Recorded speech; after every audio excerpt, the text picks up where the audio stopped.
Esta es la última clase, la quinta clase de Mateo capítulo 24. El Antiguo Testamento nos enseña que Dios tiene sus instrumentos consagrados, sus instrumentos valientes de su ira.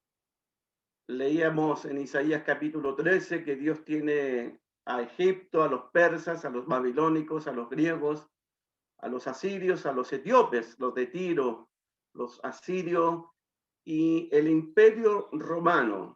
Isaías dice que estos imperios, estas naciones, son los instrumentos consagrados, los instrumentos valientes de la ira de Dios. Decía Mateo 24, por tanto, cuando veáis la abominación desoladora de que habló el profeta Daniel, el ejército romano, comandado por el general Tito, él iba a ser el instrumento consagrado, el instrumento valiente de la ira de Dios para destruir la ciudad santa y para que no quedase piedra sobre piedra que no sea destruida. Jesús dijo allá en Lucas 21, miren, Lucas 21, porque de eso se trata la abominación desoladora. Lucas capítulo 21, versículo 20, dice el texto bíblico en los labios de Jesús, pero cuando viereis a Jerusalén, rodeada de ejércitos, sabed entonces que su destrucción ha llegado. Ahí lo está diciendo Jesús.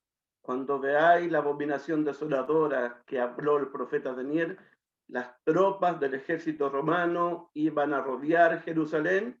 Cuando ustedes vean que Jerusalén está siendo rodeada por el ejército, sabed que su destrucción ha llegado. Y luego el versículo 21 dice, entonces los que estén en Judea huyan a los montes. Volvamos a Mateo 24, por favor. Versículo 15. Por tanto, cuando veáis en el lugar santo la abominación desoladora de que habló el profeta Daniel, el que le entienda.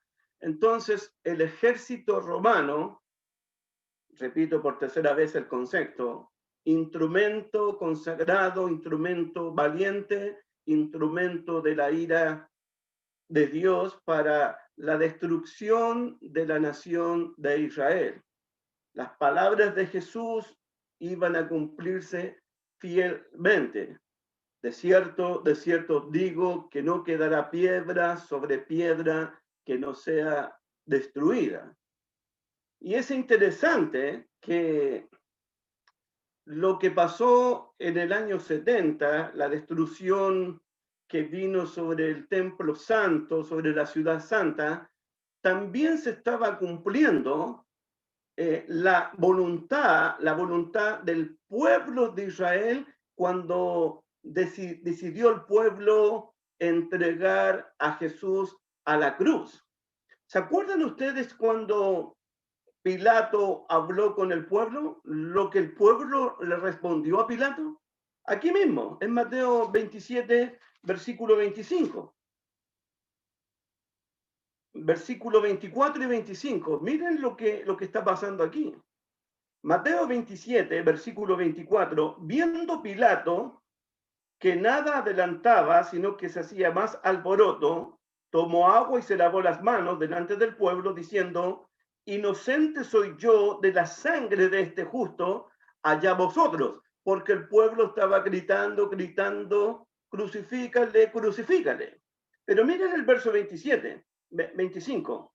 Y respondiendo todo el pueblo, dijo, su sangre, la sangre de Jesús, su sangre sea sobre nosotros y sobre nuestros hijos.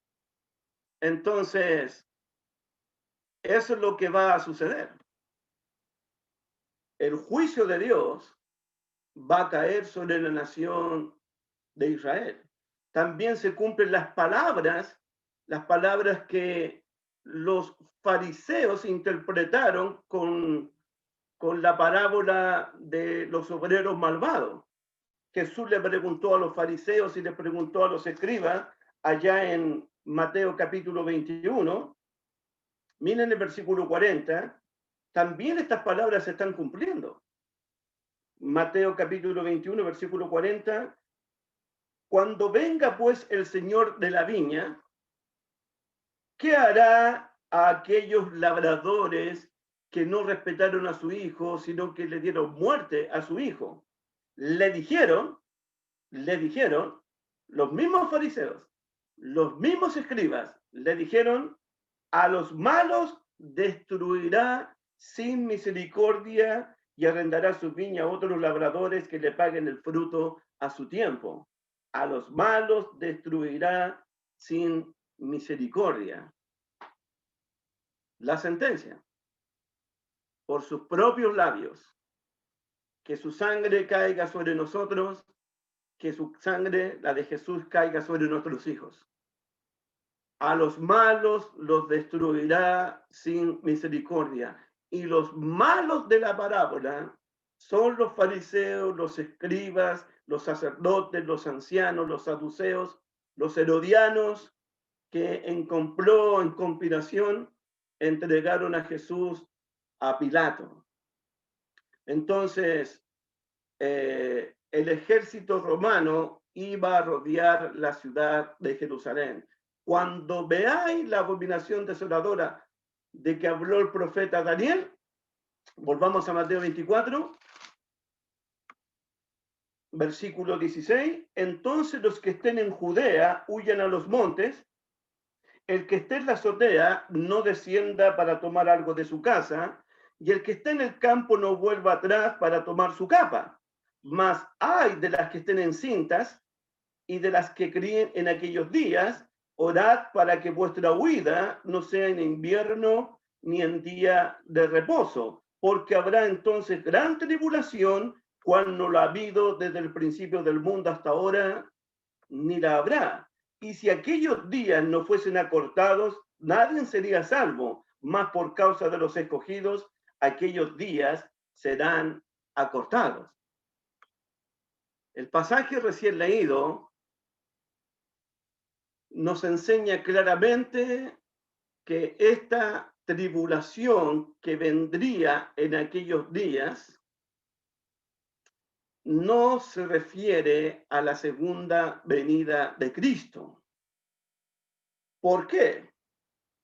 Si esta destrucción, si este fin es el fin del mundo, ¿qué importancia tendría para los discípulos esconderse o huir a las montañas? Como lo dice el versículo 16. Entonces los que estén en Judea huyan a los montes, el que esté en la azotea no descienda para tomar algo en su casa, y el que esté en el campo no vuelva atrás para tomar su capa. Si fuese la segunda venida de Cristo, si fuese el fin del mundo, si la tribulación de aquellos días se refiere al fin del mundo, pregunto, ¿qué importancia tendría huir, esconderse en la montaña?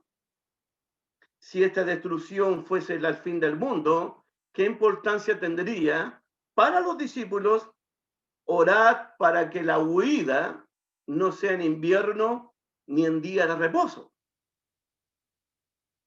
¿Qué importancia tendría? No tendría ninguna importancia, y voy a explicar por qué. Cuando Jesús dice en el versículo 20, orad para que vuestra huida no sea en invierno, es porque la huida iba a ser mucho más difícil, iba a ser mucho más complicada, especialmente huir a la montaña, huir a los cerros, escaparse, iba a ser muy difícil para mujeres que estuviesen encintas o para madres que estuviesen criando niños en aquellos días. El invierno en Palestina era muy crudo, el clima era muy pesado. Entonces, orad para que vuestra huida no sea en invierno, ni en día de reposo. ¿Por qué en día de reposo? Bueno, lo primero que quiero decir es que no he encontrado ningún mandamiento específico en la ley de Moisés sobre salir a caminar en el día de reposo. Siempre escuché por ahí de que la ley decía que el judío no debía caminar cierta distancia, sino porque iba a quebrantar la ley del sábado, iba a quebrantar la ley de Moisés. La única referencia que pude encontrar para el día de reposo fue algo que me llamó la atención en Éxodo capítulo 16.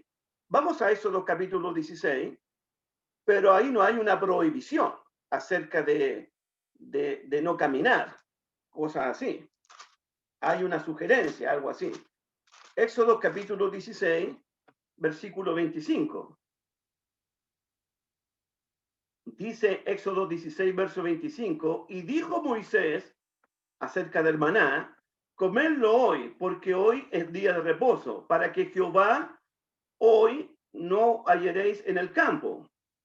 6 días lo recogeréis, el maná, mas el séptimo día es día de reposo, en él no se hallará. Versículo 27, miren. Y aconteció que algunos del pueblo salieron en el séptimo día, en el día de reposo, a recoger y no hallaron. Y Jehová dijo a Moisés, ¿hasta cuándo no querréis guardar mis mandamientos y mis leyes? Refiriéndose al día de reposo.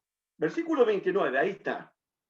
Mirad que Jehová os dio el día de reposo, y por eso en el sexto día os da pan para 2 días. Estése pues cada uno en su lugar, y nadie salga de él en el séptimo día. Nadie salga en el séptimo día a recoger nada del maná. Por eso Dios les dio maná para 2 días. Entonces, que vuestra huida no sea en invierno por el clima, especialmente para las mujeres que iban a estar encintas, y especialmente para las madres que iban a criar o que estaban criando en aquellos días, el escape, la huida les iba a ser mucho más difícil en tiempo de invierno, ni en día de reposo, dice Jesús. Entonces, encontramos que en el Nuevo Testamento había una costumbre, pero no un mandamiento, solamente una costumbre para los judíos, que a ellos no se les permitía caminar más de 50 kilómetros o algo por el estilo, sino pensaban ellos que podían quebrantar la ley de Dios. Entonces, orad para que vuestra huida no sea en invierno, pensando en las mujeres que estaban encintas, pensando en las mujeres que estaban criando niños en aquellos días, y que no sea en días de reposo, porque eso iba a complicar más el escape, la huida, porque el judío iba a tener temor de cumplir, de quebrantar, de desobedecer en un caso la ley de Jehová. Simplemente por eso. Pero me pregunto todavía, ¿qué importancia también tendría el ay? Miren el ay en Mateo 24, versículo 19. Ay de las que estén encintas y de las que críen aquellos días. ¿Qué importancia tendría el ay, o de las que estén encintas, o de las que críen en aquellos días, si se refiere a la segunda venida de Cristo? ¿Qué importancia hay? Entonces, este pasaje hasta ahora no está hablando de la segunda venida de Cristo, porque usted sabe, y yo sé, que los apóstoles que escribieron por inspiración del Espíritu Santo el Nuevo Testamento, cuando hablaron de la segunda venida, cuando hablaron de una destrucción repentina, no iba a haber tiempo para escapar, no va a haber tiempo para esconderse, no va a haber tiempo para huir, no va a importar mucho las mujeres que estén encintas, no va a importar mucho a las madres que críen en aquellos días, porque la segunda venida de Cristo va a ser en un abrir y en un cerrar de ojo. ¿Escapar hacia dónde? ¿Esconderse dónde? Huir a las montañas. ¿Para qué? Si va a haber una destrucción total.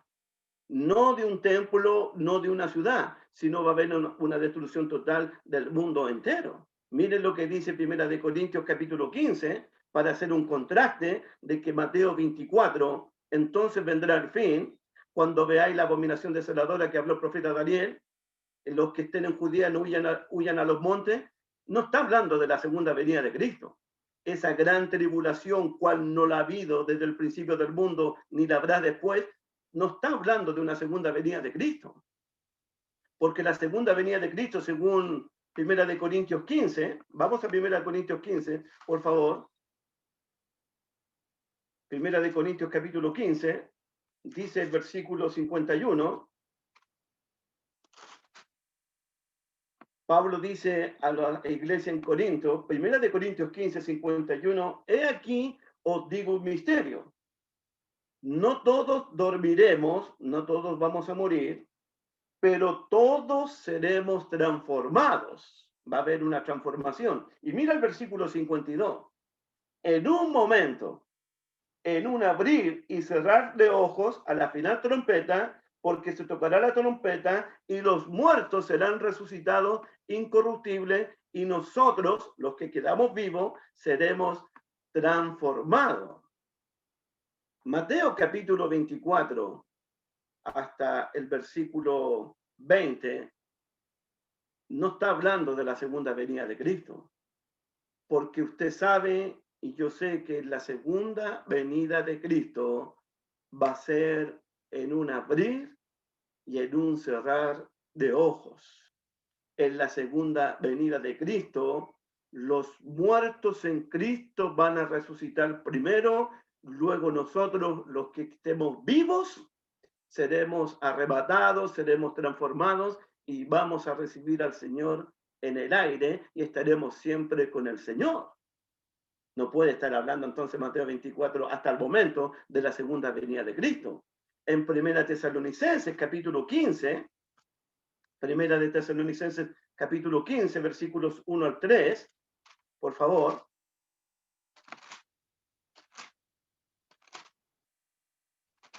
Pablo dice lo siguiente, Primera de Tesalonicenses capítulo 5, versículo 1 al 3. Pero acerca de los tiempos y de las ocasiones, no tenéis necesidad, hermano, de que os escriba, porque vosotros sabéis perfectamente que el día del Señor vendrá así como ladrón en la noche. Cuando digan paz y cuando digan seguridad, entonces vendrá destrucción repentina, como los dolores de la mujer encinta, y no escaparán. Entonces, Mateo 24, hasta el momento, no podría estar hablando de la segunda venida de Cristo. ¿Por qué? Porque los discípulos tienen que huir a los montes. Los discípulos tienen que escapar. Hay de las que estén encinta. Hay de las que críen en aquellos días. Si Mateo 24 Jesús estuviese hablando ahorita de la segunda venida de Cristo, no tendría pero ninguna importancia, ningún valor escaparse, esconderse, huir, no tendría ningún valor las que estén en cinta, no tendría ningún valor si es en invierno, si es en día de reposo, si es día lunes, si es día domingo, si es primavera, si es otoño, no importaría, porque la segunda venida de Cristo va a ser en un abrir y cerrar de ojo, y ese día los muertos van a resucitar. Y los que estén vivos van a ser transformados incorruptiblemente para recibir a Jesucristo en el aire, para estar siempre con el Señor en los cielos. Si Mateo 24 estuviese hasta ahorita hablando de la segunda venida de Cristo, no tendría pero ningún sentido, repito el concepto, huir a las montañas. esconderse. Ay del día de reposo, ay de las que tienen cinta. Orad para que vuestra vida no sea en día de reposo o en invierno. ¿Por qué? Porque la segunda venida de Cristo, mire lo que va a suceder. Segunda de Pedro capítulo 3, por favor. Estoy dando respuesta a la pregunta que segunda de Pedro, Mateo 24, no está hablando de la segunda venida de Cristo. Si fuese la segunda venida de Cristo, cuando llegue el fin, el fin de Mateo 24 es el fin del sistema judío, es el fin del templo, es el fin de las leyes ceremoniales, sacrificales, es el fin de la nación judía. Pero no es el fin del mundo. No es la segunda venida de Cristo. Si hubiese sido la segunda venida de Cristo, la segunda venida de Cristo va a ser de esta manera. Mira segunda de Pedro capítulo 3, verso 7. Segunda de Pedro capítulo 3, verso 7. Pero los cielos y la tierra que existen ahora están reservadas por la misma palabra, guardados para el fuego. Pero los cielos que existen ahora, la tierra que existe ahora, va a ser quemada, va a ser destruida por el fuego. Miren el versículo 10, 3:10 de segunda de Pedro. Pero el día del Señor vendrá como ladrón en la noche. No va a haber ningún aviso para la segunda venida de Cristo. No va a haber ninguna señal para la segunda venida de Cristo. Por eso tenemos las parábolas de las 10 vírgenes, de los talentos y el juicio de las naciones. Porque esas 3 parábolas nos van a enseñar estar preparados, estar velando, estar preparado, porque usted no sabe a qué hora va a regresar el esposo, estar preparado porque usted no sabe a qué hora va a regresar el amo para rendir cuenta de los talentos que repartió. Es por eso. Mire el versículo 10. Pero el día del Señor vendrá como ladrón en la noche, en el cual los cielos, nuevamente los cielos, pasarán con grandes estruendos y los elementos ardiendo serán deshechos y la tierra y las obras que en ellas hay serán quemadas. Versículo 11. Puesto que todas estas cosas han de ser deshechas. Todas estas cosas, los cielos y la tierra que existen ahora van a ser deshechos, van a ser destruidos. Mateo 24 está hablando de una destrucción específica a la ciudad santa de Jerusalén y al lugar santo del templo. En el versículo 12, segunda de Pedro 3:12, esperando y apresurándonos para la venida del día de Dios, en el cual los cielos encendiéndose serán deshechos y los elementos siendo quemados se fundirán. Esa es la segunda venida de Cristo. ¿Alguien va a poder esconderse, huir, escapar de esa destrucción del mundo? ¿Va a tener sentido, valor si una persona está encinta, embarazada o no? ¿O las madres que estén criando en aquellos días a sus hijos? Ninguna importancia. Por eso Mateo 24, hasta ahorita, no podría Jesús estar hablando de la segunda venida de Él, del segundo advenimiento de Él, del segundo regreso de Él. Jesús específicamente está hablando de un fin, está hablando de una destrucción, pero la destrucción de la ciudad de Jerusalén y del templo de Jerusalén. Volvamos a Mateo 24, por favor. Entonces, Mateo 24, versículo 15, por tanto, cuando veáis el lugar santo la abominación desoladora de que habló el profeta Daniel, cuando veáis Jerusalén rodeada de ejércitos, sabed que vuestra destrucción ha llegado. Eso es. Entonces, los que estén en Judea huyan a los montes, el que esté en la azotea no descienda para tomar algo de su casa, y el que esté en el campo no vuelva atrás para tomar la capa, más hay de las que estén encinta y de las que críen en aquellos días. Orad para que vuestra huida no sea en invierno ni en día de reposo, porque habrá gran tribulación, cual no la ha habido desde el principio del mundo hasta ahora, ni la habrá. Gran tribulación. el ejército romano se demoró por lo menos 5 a 6 meses para destruir completamente el templo y la ciudad santa. Los soldados romanos entraron a las calles de Jerusalén, matando a hombres y mujeres, ancianos y ancianas, niños y niñas, matando a las que estaban encinta y a las madres que estaban criando en aquellos días. Hubo, hermanos míos, una carnicería en aquellos días, cual nunca la había visto desde el principio de la creación. Esta carnicería, esta tribulación de la cual está hablando Jesucristo, ni se podría comparar, como dije el jueves pasado, a lo que sucedió en el libro de Lamentaciones, cuando le sacaron los ojos al rey, cuando desgollaron a los hijos del rey, cuando colgaron a los príncipes, cuando violaban a las mujeres, cuando las mujeres piadosas se comían a sus hijos. No se comparan.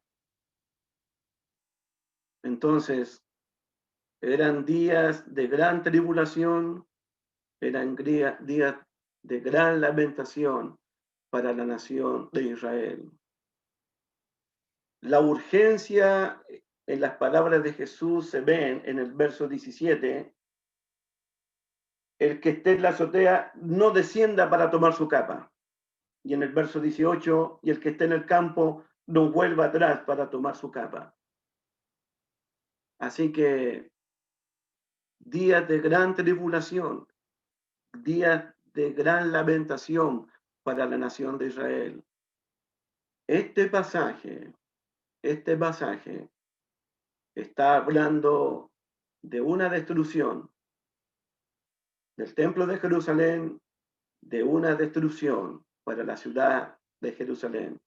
La tribulación de aquellos días se refiere cuando el ejército romano invadió y sitió Jerusalén y no quedó piedra sobre piedra en el templo que no sea destruido. De eso está hablando Jesús. Recuerden también que nuestro pasaje está condicionado en Mateo 24, verso 34, cuando Jesús dijo, de cierto os digo, que no pasará esta generación hasta que todo esto haya acontecido. ¿Qué? La destrucción del templo, la destrucción de la ciudad de Jerusalén. Dice Mateo 24, versículo 22, y si aquellos días no fuesen acortados, nadie sería salvo, mas por causa de los escogidos, aquellos días serán acortados. Los escogidos. Jesús menciona 3 veces a los escogidos en este pasaje. Ya aquí en el verso 22, mira el verso 24. Porque se levantarán falsos cristos y falsos profetas y harán grandes señales y prodigios, de tal manera que engañarán, si fuese posible, a los escogidos. Versículo 31. Verso 31. Y enviará sus ángeles con gran voz de trompeta y juntarán a sus escogidos de los 4 vientos, desde un extremo del cielo hasta otro. A mí me parece que los escogidos son, número 1, los apóstoles, con ellos está hablando Jesús, son los discípulos del Señor Jesucristo, y veo que Dios tiene un amor por sus escogidos. En la Biblia, tanto en el Antiguo Testamento como en el Nuevo Testamento, siempre cuando hay una mención de los escogidos de Dios, es una referencia al pueblo de Israel en el Antiguo Testamento y es una referencia ahora, aquí en Mateo 24, a la iglesia del Señor Jesucristo. En el Nuevo Testamento, los escogidos, los elegidos, son o es la iglesia de Cristo, la que Dios escogió desde antes de la fundación del mundo, según Efesios capítulo 1, versículo 3.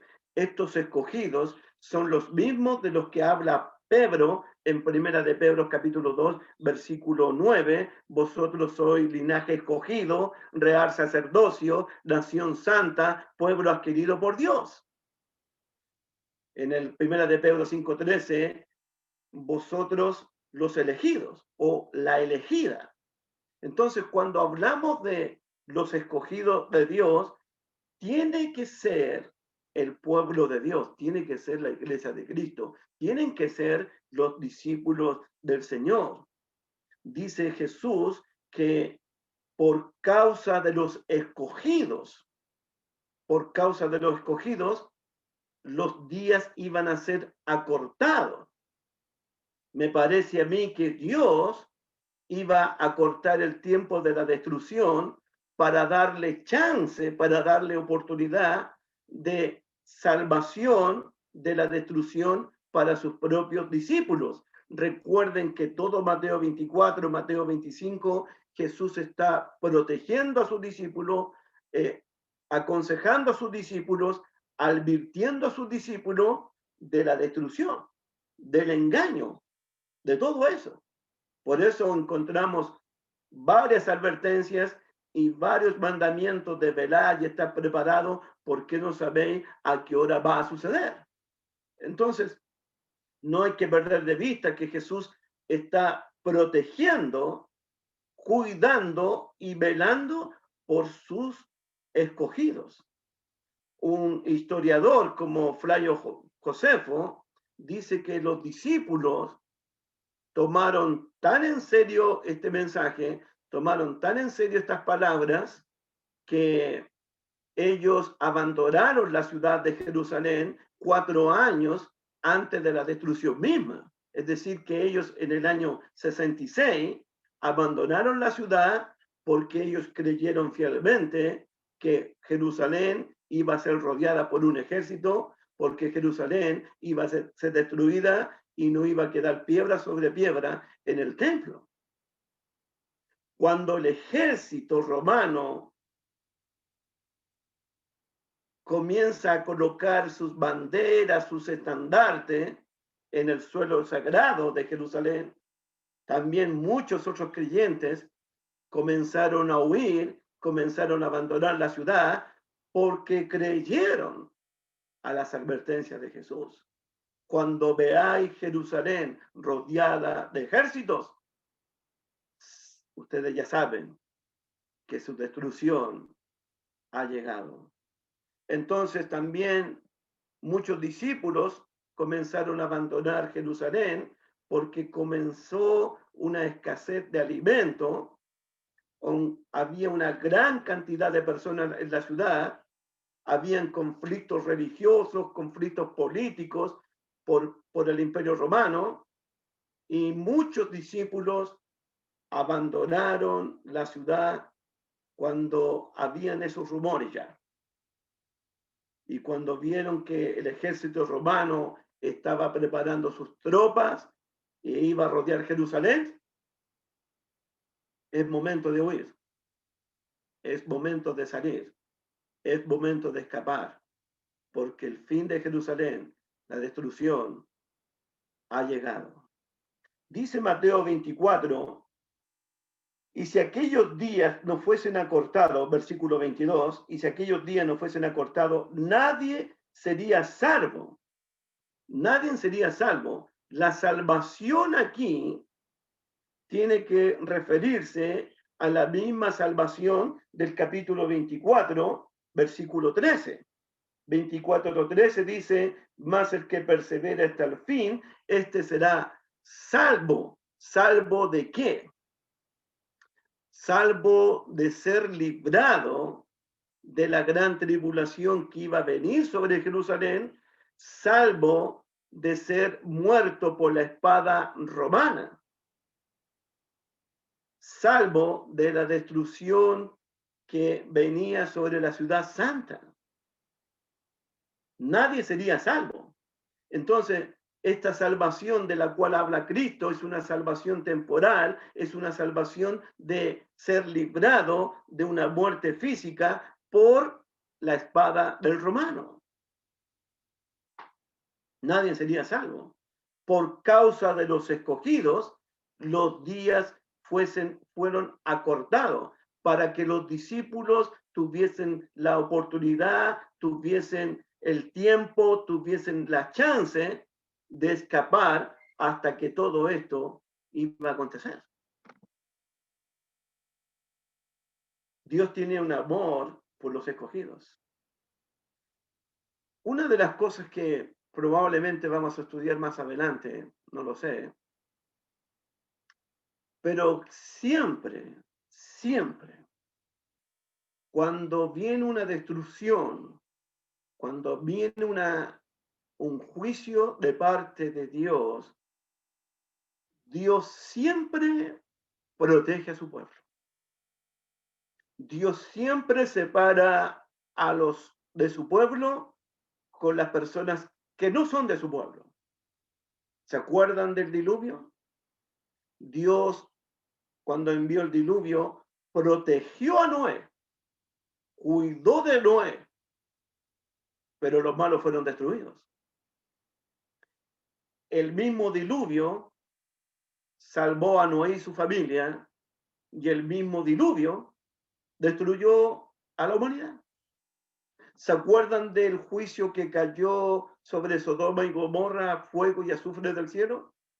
Dios protege a su pueblo, a Lot y su familia, pero a los malos los destruyó también. Lo mismo va a suceder con la segunda venida de Cristo, porque Simón Pedro, en segunda de Pedro capítulo 2, en el versículo 10 por allá, dice que sabe el Señor librar de la prueba, sabe el Señor librar de tentación a los piadosos, a los justos, a sus escogidos, pero reservar a los malos para ser castigados. Siempre. Si hay una destrucción, si viene el juicio del Señor, Dios siempre va a proteger a su pueblo, a sus apóstoles, a sus discípulos, a sus escogidos, a sus seguidores, a los de su iglesia, a los de su pueblo. Siempre Dios lo ha hecho. Es como lo que le dijo a Abraham. Cuando Dios iba a destruir Sodoma y Gomorra, ¿vas a destruir al justo juntamente con el malo? Tú, el juez de toda la tierra, ¿vas a destruir al bueno junto con el malo? No creo que el Señor y el juez de toda la tierra haga tal cosa. Por supuesto que no. Por supuesto que no. El Señor siempre cuida de su pueblo.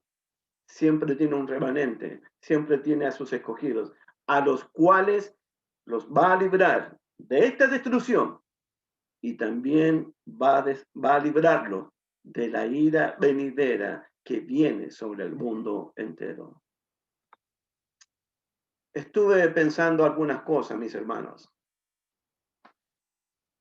Pensemos un poquito, por favor. Dios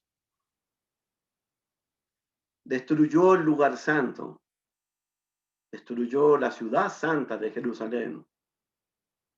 ¿Por qué? La razón fue porque el pueblo no quiso nunca escuchar la voz de Dios. Dios siempre quiso juntarlos como la gallina junto a sus polluelos bajo de sus alas. Y Jesús les dijo a ellos, y vosotros no quisisteis. Ustedes no quisieron. El texto bíblico en estos momentos para nosotros es este. Yo voy a llegar a un punto con esto. Jeremías 7, verso 28, por favor. Jeremías 7, verso 28.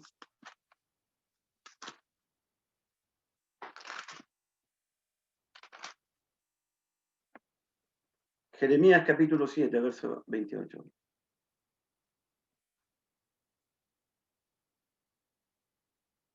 Les dirás, por tanto,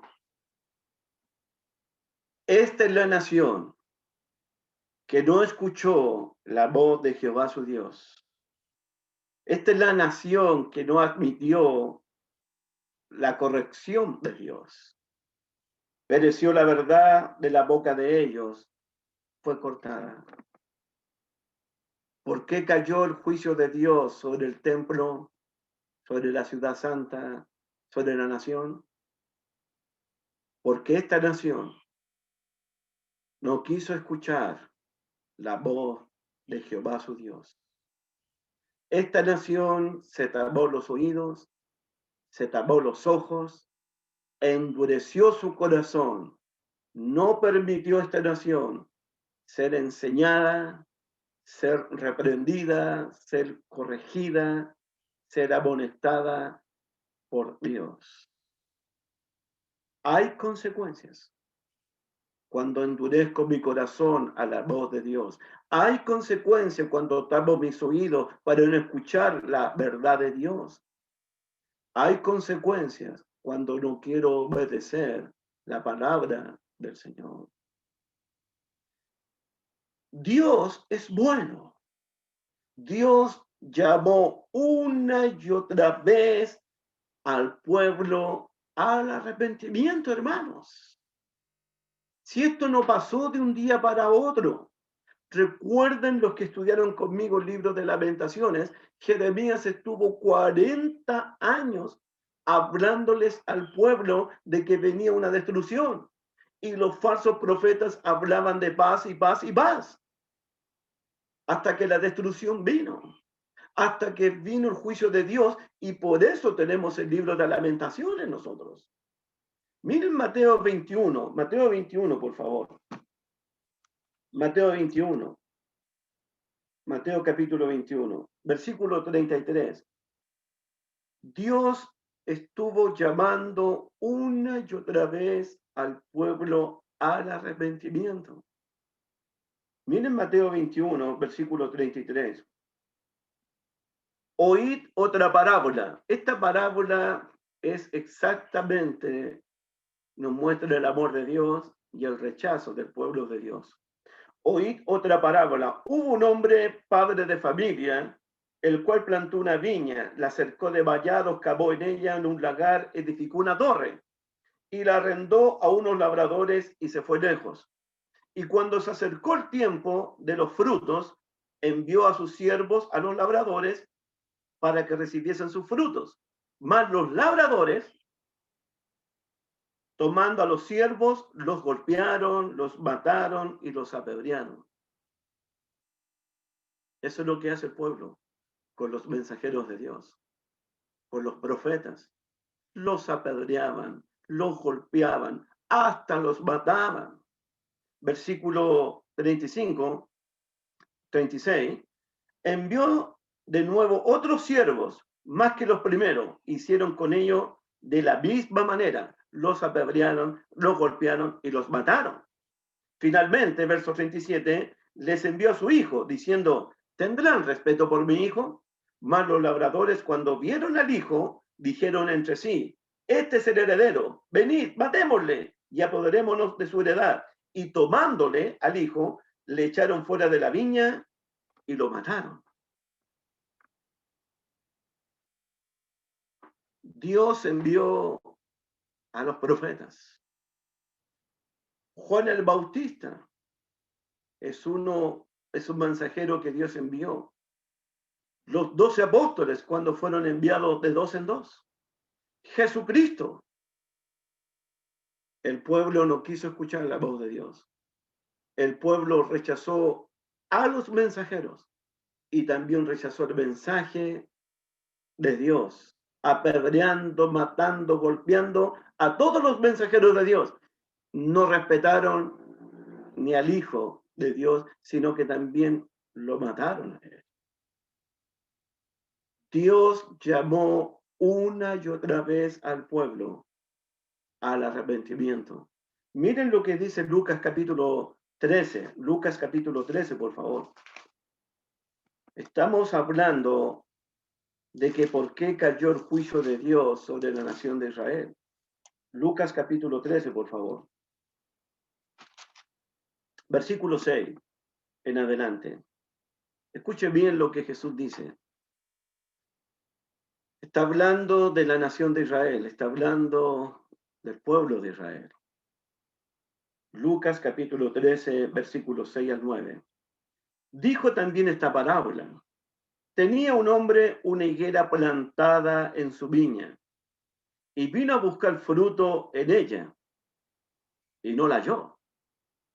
Y dijo al viñador, he aquí, hace 3 años que vengo a buscar fruto en esta higuera, 3 años, y no la hallo.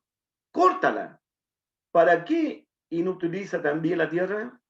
Él entonces respondiendo le dijo, Señor, déjala todavía este año, hasta que yo cabe alrededor de ella y la abone.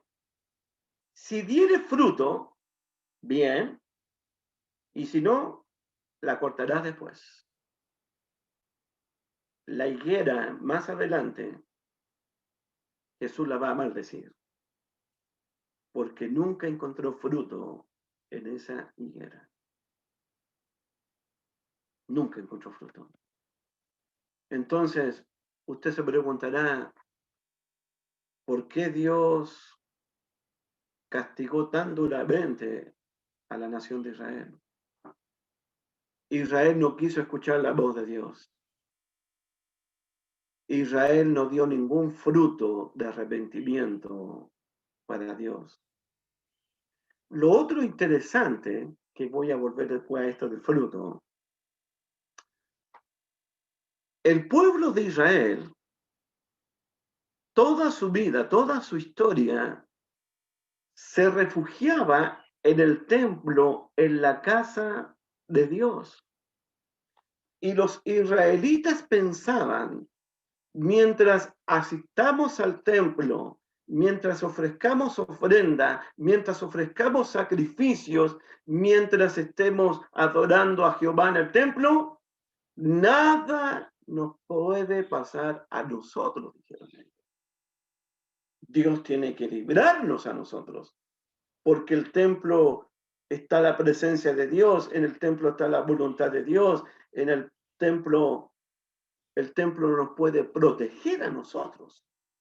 Mira, Jeremías capítulo 7, para explicarte esto. Jeremías capítulo 7, por favor. Jeremías capítulo 7. Ve lo que está pasando aquí en Jeremías 7. Recuerdan que en el tiempo de Jesús, el templo se había convertido en cueva de ladrones. Jeremías capítulo 7, versículo 1. Palabra de Jehová que vino a Jeremías diciendo, ponte a la puerta de la casa de Jehová y proclama allí esta palabra. Jeremías se puso en la puerta del templo mientras la gente entraba a adorar al Señor. Y al que entraba al templo le decía, oíd palabra de Jehová, todo Judá, los que entráis por estas puertas para adorar a Jehová. Imagínate el predicador fuera del templo, predicándoles a todos los que entraban por la casa de Dios. Así ha dicho Jehová de los ejércitos, Dios de Israel, mejorad vuestros caminos y vuestras obras, y os haré morar en este lugar. Versículo 4. No fiéis en palabra de mentira diciendo, templo, templo de Jehová es este. El pueblo confiaba en el templo de Jehová. En otras palabras, mientras estemos yendo al templo a adorar a Dios, librados somos. Nada nos puede pasar a nosotros. Nada nos puede pasar.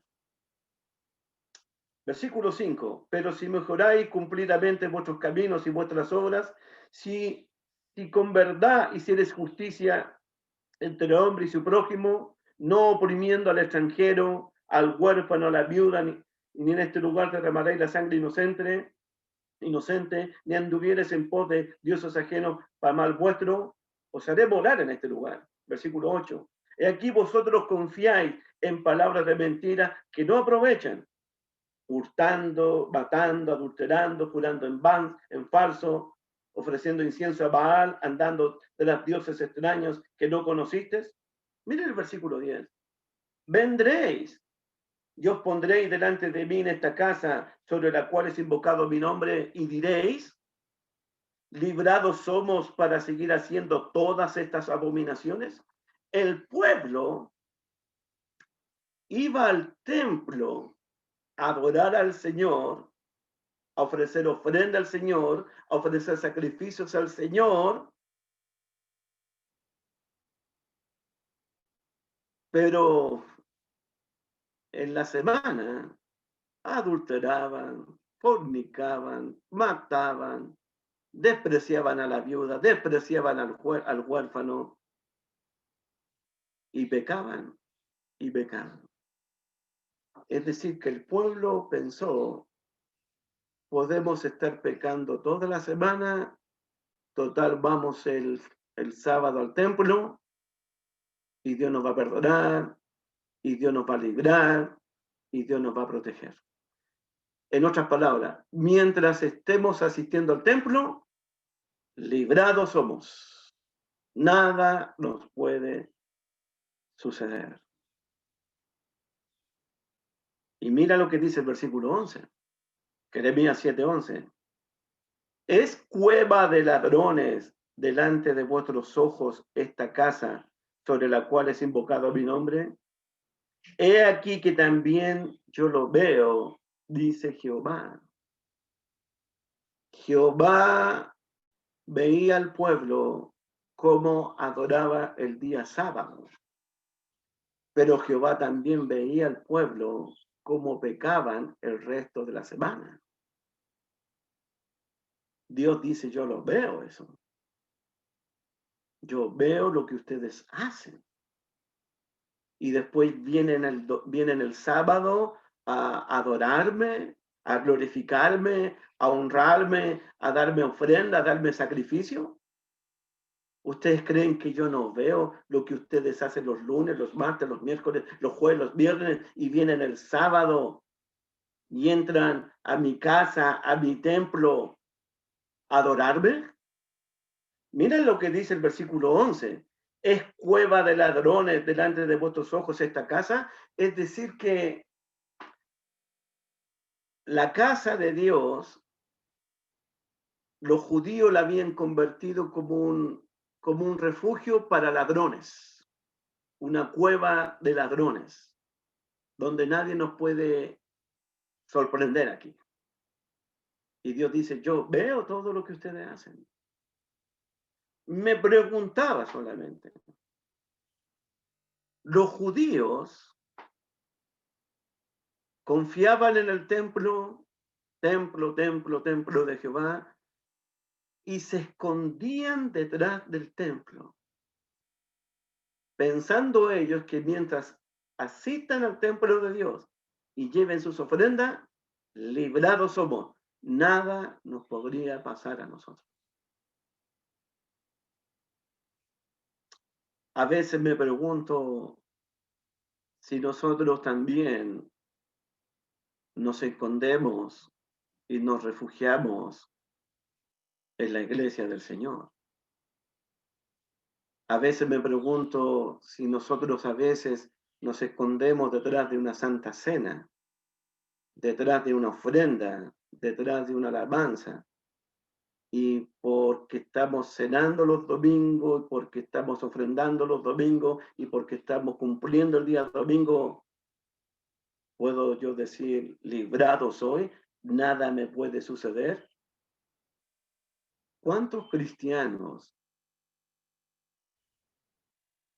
pecan deliberadamente, desobedecen a Dios deliberadamente y llegan el domingo y se esconden detrás de la cena, se esconden detrás de una ofrenda y piensan que porque están haciendo eso van a ser librados del juicio de Dios, del castigo de Dios. Dios ve mi comportamiento el lunes, el martes y el miércoles y el jueves, viernes y el sábado. Y Dios también me ve cómo llego a celebrar su Santa Cena, cómo llego a adorarlo a Él en su iglesia. Yo lo veo, dice Dios. ¿Te has preguntado alguna vez cómo termina el Antiguo Testamento? ¿Te has preguntado alguna vez cómo termina el Antiguo Testamento? Mira Malaquías capítulo 4. El último libro del Antiguo Testamento. Mira cómo termina. Quiero mostrarte algo, hermano. Malaquías capítulo 4. El libro de Malaquías termina, capítulo 4, versículo 5 y 6. He aquí yo envío al profeta Elías. Ese es Juan el Bautista en el Nuevo Testamento. He aquí yo envío al profeta Elías antes que venga el día de Jehová grande y terrible. Él hará volver el corazón de los padres hacia los hijos y el corazón de los hijos hacia los padres, no sea que yo venga y hiere la tierra con maldición. El libro de Malaquías comienza con un llamado al arrepentimiento, un llamado a dar frutos dignos de arrepentimiento. Así termina el último libro del Antiguo Testamento. ¿Y te has preguntado cómo comienza el Nuevo Testamento? ¿Cómo comienza ese Elías, ese Bautista predicando en el desierto? Mira Mateo capítulo 3, verso 8. Capítulo 3, verso 8. Haced pues frutos dignos de arrepentimiento. El Antiguo Testamento, Malaquías termina, vuélvanse a Dios. Juan el Bautista comienza su ministerio, hagan frutos dignos de arrepentimiento. Vuélvanse a Dios. ¿Y saben ustedes cómo comienza Jesucristo su ministerio? Capítulo 4, verso 17. Mateo 4, 17. Desde entonces comenzó Jesús a predicar y a decirle al pueblo, arrepentíos porque el reino de los cielos se ha acercado. ¿Y tú sabes cómo comienza Simón Pedro predicando en la ciudad de Jerusalén en el día de Pentecostés? Arrepentíos y bautícense en el nombre de Jesucristo para el perdón de pecados. Hermanos míos,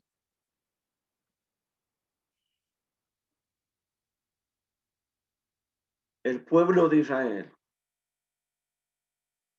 fue destruido y no quedó piedra sobre piedra que no sea destruida, porque Dios no encontró ningún fruto digno de arrepentimiento en las vidas de esa gente. La higuera fue maldecida porque Dios no encontró fruto en esa higuera. Dios está llamando al arrepentimiento todo el tiempo. Uno puede preguntarse si cayó el juicio de Dios sobre la nación de Israel, sobre esa generación, porque no quiso escuchar la voz de Dios, porque no hubo arrepentimiento en esa generación perversa, mala y adúltera. ¿Ustedes creen que no va a caer el juicio de Dios sobre nuestra propia generación?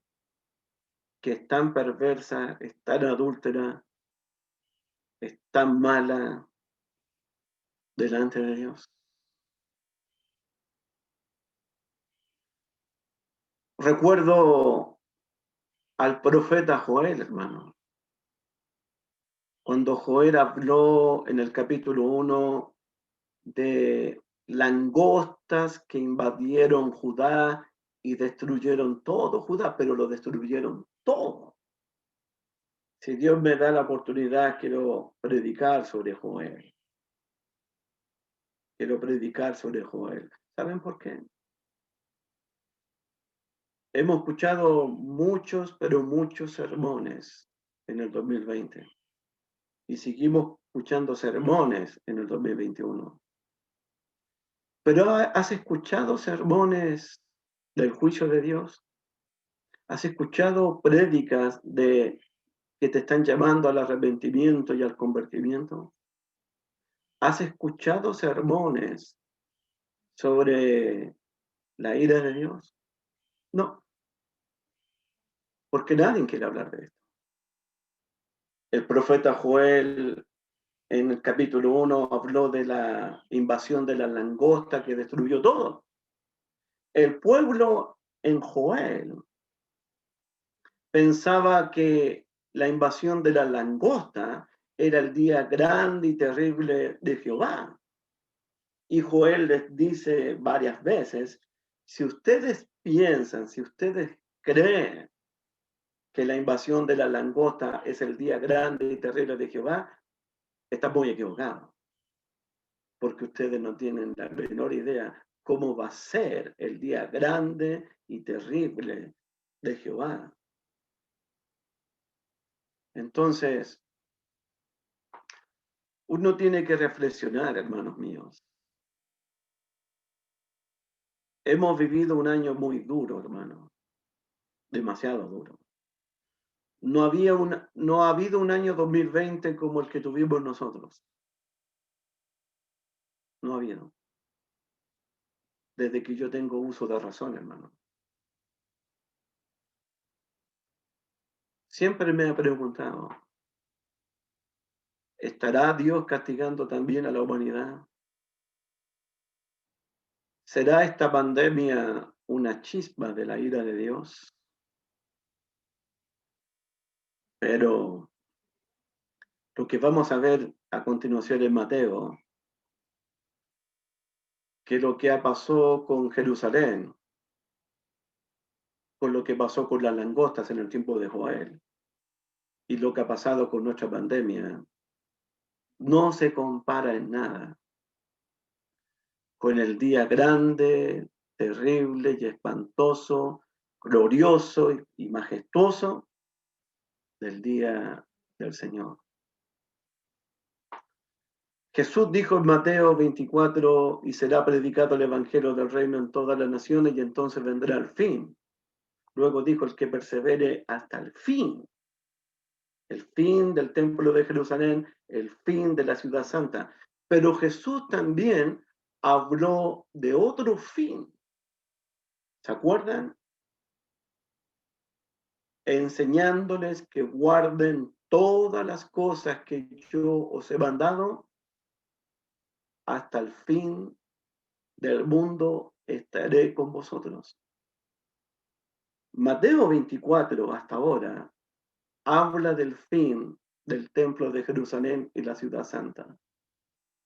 Jesús va a hablar más adelante de otro fin, de otra destrucción, pero del mundo entero. Mateo 24 nos habla del juicio de Dios sobre la nación de Israel. Jesús va a hablar en Mateo 24 y 25 de otro juicio, no solamente para la nación de Israel, sino el juicio para todas las naciones, para todos los pueblos, para todas las lenguas. Ese día, ese fin, puede ser de luz para muchos, puede ser de tinieblas para otros. Ese fin puede ser de salvación para muchos, ese fin puede ser de destrucción para otros. Recuerdo al profeta Amós que dijo, ¿por qué anheláis el día del Señor? ¿Por qué anheláis el día de Jehová? Porque todos los judíos pensaban que el día del Señor iba a ser un día de luz. Y el día del Señor para ellos fue un día de tinieblas. Muchos judíos pensaron que el día del Señor iba a ser un día de salvación, pero para muchos fue un día de condenación y de destrucción. Hermanos míos, continuamos el próximo jueves, si Dios lo permite. Ya vamos terminando con Mateo 24, pero pensemos profundamente que estamos escuchando la voz del Señor, si estamos dando frutos dignos de arrepentimiento. ¿Recuerdan las palabras del Bautista? Todo árbol que no dé fruto va a ser cortado y echado al fuego. Y eso es lo que sucedió con la nación de Israel. Israel fue destruido porque no dio frutos dignos de arrepentimientos para Dios. Que Dios me los bendiga. Reflexionemos. ¿Qué clase de frutos estamos dando para Dios? Buenas noches, hermanitos lindos. Amén. Bien.